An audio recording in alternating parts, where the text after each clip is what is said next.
که ملګري مو در باندې ګران دي او د زړه نه ورسره مینه لرئ همیشه د هغوی دپاره دعا غواړئ او د الله جل جلاله په دربار کې مو لاس پورته کوئ او د هدایت غوښتنه د الله د دربار نه ورته کړئ دعا ورته کړئ ځکه د دعا د دوو ملګرو ترمنځ د مینې نښې ده د مینې اظهار دی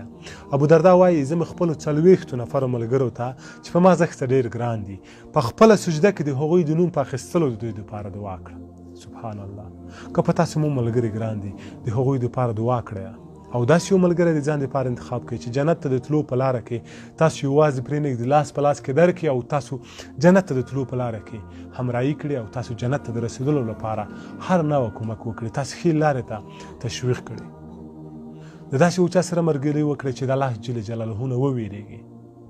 او تاسو سره مینه هم فقط د الله جل جلاله د رضا په خاطر وکړئ راځئ زه به د تاسو دپاره دعا وکړم او تاسو زما إني أحبك في الله فلا تنس عهدا بيننا أخي